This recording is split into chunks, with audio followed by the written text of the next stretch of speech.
नमस्कार मित्रों, स्वागत है एक बार फिर आपका आपके अपने YouTube चैनल अथर्व एकेडमी में। दोस्तों, आज की इस क्लास में अपन डिस्कस करेंगे फटाफट स्टाइल में 50 करंट अफेयर के बहुत ही महत्वपूर्ण प्रश्न। दोस्तों, करंट अफेयर एक ऐसा सब्जेक्ट है जिससे आपको हर एग्जाम में प्रश्न देखने को मिलते हैं, चाहे फिर वो MP पटवारी हो, MP SI हो, SSC GGL GD या रेलवे का कोई अन्य एग्जाम हो। सभी एग्जाम में आपको करंट अफेयर से प्रश्न देखने को जरूर मिलते हैं, तो क्लास के अंत तक जरूर बने रहिए। आइए शुरू करते हैं पहले प्रश्न के साथ। पहला प्रश्न है, केरल के उच्च शिक्षा मंत्री आर बिंदु ने महिलाओं के लिए कितने दिनों की मातृत्व अवकाश की अनुमति दी है? तो दोस्तों, यह उन्होंने 60 दिनों के लिए मातृत्व अवकाश की अनुमति दी है, केरल के उच्च शिक्षा मंत्री ने। साथ ही याद रखिएगा, केरल की राजधानी तिरुवनंतपुरम या त्रिवेंद्रम है और केरल के मुख्यमंत्री पिनाराई विजयन है। इन्हें भी नाम याद रखिएगा दोस्तों। साथ ही याद रखिएगा दोस्तों, केरल ही भारत का सबसे साक्षर राज्य भी है, यानी कि सबसे लिटरेट स्टेट है, जहां का साक्षरता दर 96.2% है, जो कि संपूर्ण भारत में सर्वाधिक है। दूसरे स्थान पर आंध्र प्रदेश है, जहां का साक्षरता दर 66.4% है, याद रखिएगा। अगला प्रश्न है, हाल ही में स्वास्थ्य और परिवार कल्याण मंत्री के तहत राष्ट्रीय स्वास्थ्य प्राधिकरण के निर्देशक के रूप में किसे नियुक्त किया गया है? तो दोस्तों, प्रवीण कुमार शर्मा को राष्ट्रीय स्वास्थ्य प्राधिकरण के निर्देशक के रूप में नियुक्त किया गया है, स्वास्थ्य एवं परिवार कल्याण मंत्रालय द्वारा। अगला प्रश्न है, भारतीय प्रौद्योगिकी संस्थान IIT मद्रास के इनक्यूबेटेड फॉर्म ने किस स्वदेशी मोबाइल ऑपरेटिंग सिस्टम को विकसित किया है? तो दोस्तों, इस स्वदेशी मोबाइल ऑपरेटिंग सिस्टम का नाम है भार OS।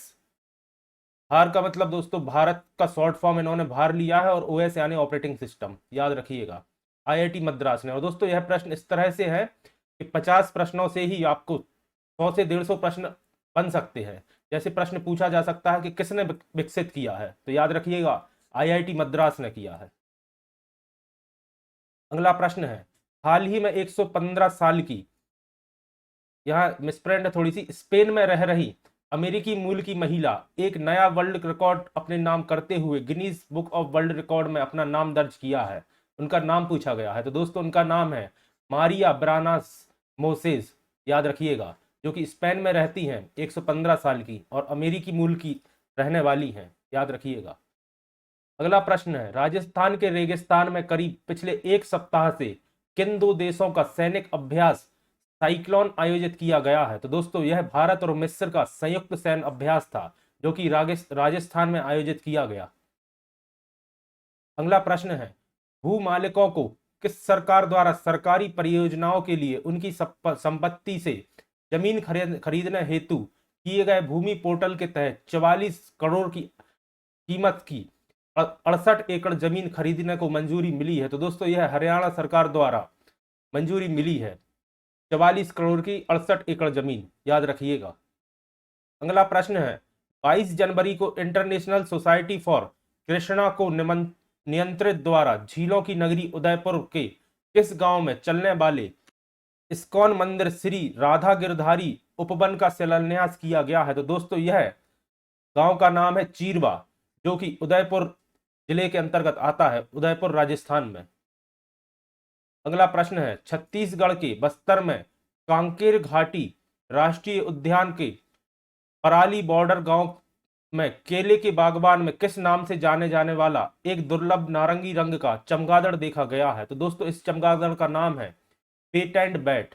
और साथ ही दोस्तों, मैंने कहा एक प्रश्न से कई प्रश्न बन सकते हैं, तो प्रश्न आ सकता है कि कांकेर घाटी राष्ट्रीय उद्यान कहाँ है? तो याद रखिएगा छत्तीसगढ़ में।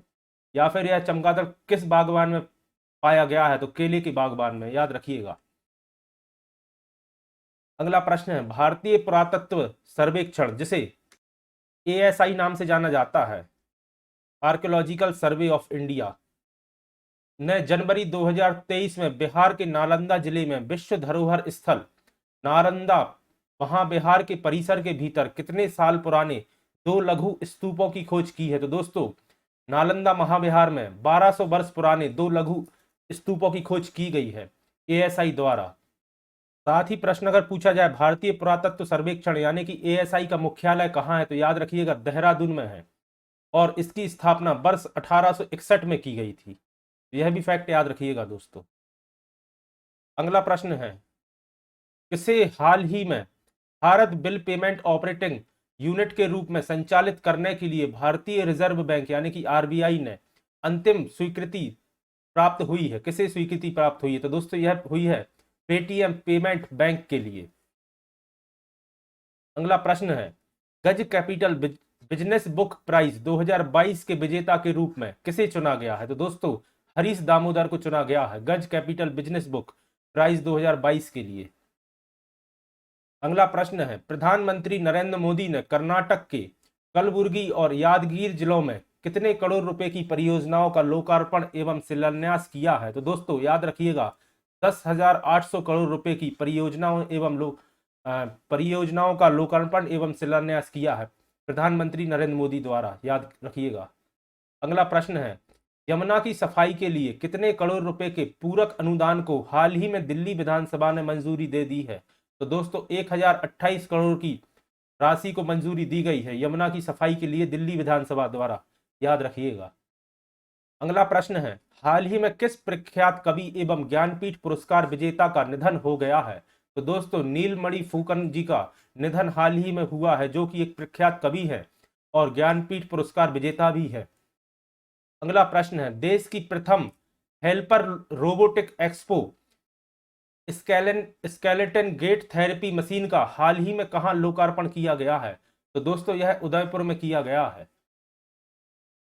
अगला प्रश्न है, गोदरेज एग्रोवेट के पाम ऑयल बिजनेस ने किनके लिए समाधान नामक अभूतपूर्व पहल शुरू की है? तो दोस्तों यह इन्होंने किसानों के लिए शुरू की है गोदरेज एग्रोवेट ने, याद रखिएगा। साथ ही इसका नाम भी पूछा जा सकता है, तो नाम याद रखिएगा, समाधान नाम से इस स्कीम को चालू किया गया है।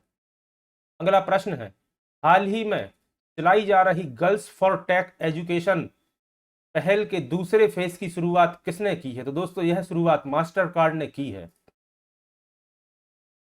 गर्ल्स फॉर टेक एजुकेशन, याद रखिएगा।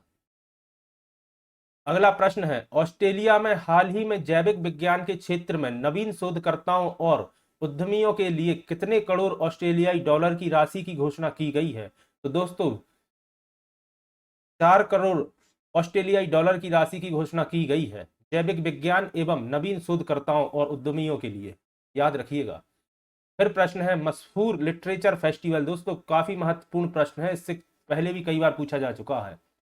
मशहूर जयपुर लिटरेचर फेस्टिवल 2023 का 16वां संस्करण जयपुर में कहां आयोजित किया गया? तो दोस्तों यह आयोजित किया गया आमेर की होटल किलावर्स में, याद रखिएगा।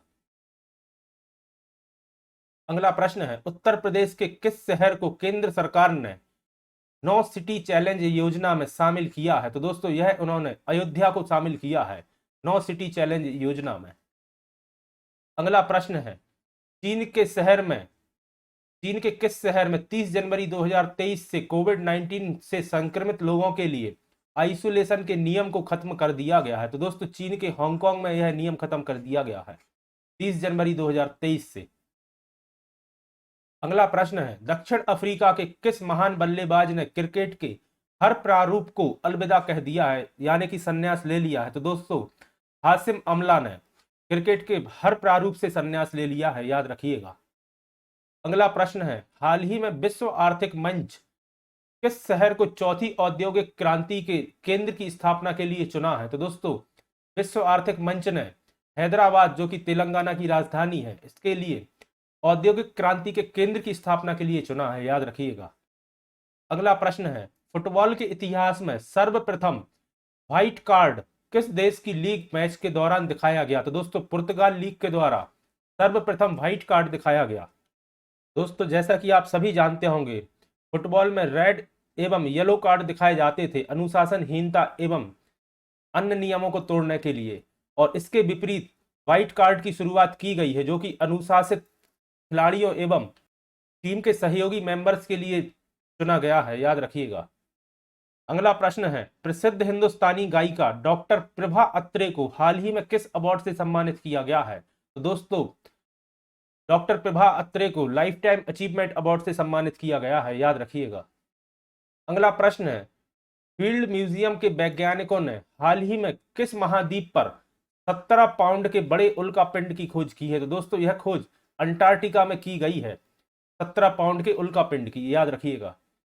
अगला प्रश्न है, IIM अहमदाबाद, इसका मतलब होता है Indian institute of management, Ahmedabad में किसे हाल ही में नए निर्देशक के रूप में नामित किया गया है? तो दोस्तों प्रोफेसर भरत भास्कर को IIM अहमदाबाद के नए निर्देशक के रूप में नामित किया गया है, याद रखिएगा। अगला प्रश्न है, भारतीय वायुसेना के प्रमुख एयर मार्शल हरजीत सिंह अरोरा का हाल ही में कितने वर्ष की आयु में दिल्ली के आर्मी रेफरल अस्पताल में निधन हो गया है? तो दोस्तों उनका निधन 61 वर्ष की आयु में हुआ है। साथ ही इससे प्रश्न उनका नाम भी पूछा जा सकता है कि किसका निधन हुआ, तो याद रखिएगा प्रमुख एयर मार्शल हरजीत सिंह अरोरा। या फिर पूछा जा सकता है कहां पर निधन हुआ है, तो दिल्ली के आर्मी रेफरल अस्पताल में। आइए बढ़ते हैं अपने अगले प्रश्न की तरफ। अगला प्रश्न है, किस मिल्क प्रोडक्शन कंपनी ने श्यामल भाई पटेल को अध्यक्ष नियुक्त किया है? तो दोस्तों अमूल ने अपने नए अध्यक्ष के रूप में श्यामल भाई पटेल को चुना है, याद रखिएगा। अगला प्रश्न है, प्रत्येक वर्ष 26 जनवरी को विश्व भर में कौन से दिवस के रूप में मनाया जाता है? तो दोस्तों 26 जनवरी को अंतरराष्ट्रीय सीमा शुल्क दिवस के रूप में मनाया जाता है। वहीं भारत में 26 जनवरी को गणतंत्र दिवस के रूप में मनाया जाता है, तो याद रखिएगा। और प्रश्न अधिकतर इस तरह से आता है कि आपको ऑप्शन में गणतंत्र दिवस भी देखने को मिलेगा, लेकिन इधर प्रश्न में लिखा है विश्व भर में, तो गणतंत्र दिवस इसका गलत जवाब होगा। इसका सही जवाब होगा अंतरराष्ट्रीय सीमा शुल्क दिवस, तो याद रखिएगा। अगर भारत में पूछे तो गणतंत्र दिवस इसका सही जवाब है। फिर प्रश्न है, हाल ही में भारत ने किस देश को खेल के बुनियादी ढांचे के लिए $40 मिलियन की सुविधा प्रदान की है? तो दोस्तों भारत ने मालदीव्स को $40 मिलियन की सुविधा दी है खेल के विकास और बुनियादी ढांचे के लिए, याद रखिएगा। अगला प्रश्न है, हाल ही में सभी आदिवासी वर्ग को बुनियादी दस्तावेज प्रदान करने वाला देश का पहला जिला कौन सा बन गया है? तो दोस्तों यह वायनाड जिला बन गया है। वायनाड आपको याद होगा राहुल गांधी का लोकसभा क्षेत्र है। अगला प्रश्न है, हाल ही में वर्ष 2022 के लिए सबसे विशिष्ट वैज्ञानिक पुरस्कार किसे दिया गया है? तो दोस्तों यह पुरस्कार R विष्णु प्रसाद को दिया गया है, सबसे विशिष्ट वैज्ञानिक के लिए, याद रखिएगा। हाल ही में दिया गया है 2022 के लिए। अगला प्रश्न है, हाल ही में भारतीय डाक ने किस राज्य में समुद्री मार्ग से पार्सल और मेल पहुंचाने के लिए तरंग नाम की मेल सेवा शुरू की है? तो दोस्तों यह गुजरात राज्य में की है भारतीय डाक विभाग ने। साथ ही आपसे पूछा जा सकता है कि उसका योजना का नाम क्या है, तो याद रखिएगा तरंग। अगला प्रश्न है, हाल ही में वेदांता समूह की company Cairns oil and gas किसे अपना नया मुख्य कार्यपालक अधिकारी नियुक्त की घोषणा की है? तो दोस्तों निक बॉर्कर को वेदांता समूह ने अपने नए मुख्य कार्यपालक अधिकारी नियुक्त किया है, याद रखिएगा। नियुक्त करने की घोषणा की है, अभी किया नहीं है। अगला प्रश्न है, 26 जनवरी को नेताजी सुभाष चंद्र बोस की जयंती पर कौन सा दिवस मनाया जाता है? तो दोस्तों 26 जनवरी को प्रत्येक वर्ष भारत में पराक्रम दिवस के रूप में मनाया जाता है, जो कि नेताजी सुभाष चंद्र बोस की जयंती है, 23 जनवरी। अगला प्रश्न है, भारतीय भाषाओं में साहित्य लेखन को प्रोत्साहन देने के लिए बैंक ऑफ बड़ौदा ने हाल ही में किस सम्मान की शुरुआत की है? तो दोस्तों इस सम्मान का नाम है बैंक ऑफ बड़ौदा राष्ट्रभाषा सम्मान, जो कि भारतीय भाषाओं में साहित्य लेखन को प्रोत्साहन देने के लिए शुरू किया गया है। अगला प्रश्न है, उत्तराखंड का कौन सा थाना देश में सर्वोत्तम 3 थानों में शामिल होने पर पुरस्कृत किया गया है? तो दोस्तों इस थाने का नाम है बनबसा। साथ ही याद रखिएगा बनबसा थाना उत्तराखंड के चंपावत में स्थित है और इसे गृह मंत्री अमित शाह द्वारा सर्वोत्तम 3 थानों में शामिल किया गया है, याद रखिएगा। अगला प्रश्न है, हाल ही में न्यूजीलैंड में लेबर पार्टी ने किसको पार्टी का नया नेता और न्यूजीलैंड देश का 41वां प्रधानमंत्री घोषित किया है? तो दोस्तों क्रिस हिपकिंस को न्यूजीलैंड लेबर पार्टी के नए नेता एवं न्यूजीलैंड के 41वें प्रधानमंत्री के रूप में चुना गया है, याद रखिएगा। प्रश्न इस तरह से ही पूछा जा सकता है कि न्यूजीलैंड के वर्तमान प्रधानमंत्री कौन है या 41वें प्रधानमंत्री कौन है, तो याद रखिएगा क्रिस हिपकिंस। अगला प्रश्न है, इंडिया ओपन 2023 के रोमांचक फाइनल में किसने हाल ही में जापान के अकाने यामागुची को हराकर टूर्नामेंट जीत लिया है। तो दोस्तों, जापान की प्रसिद्ध खिलाड़ी हैं अकाने यामागुची, और इन्हें दक्षिण कोरिया की आन से यंग ने हराया है, याद रखिएगा। तो दोस्तों, यह थे कुछ महत्वपूर्ण करंट अफेयर्स के प्रश्न।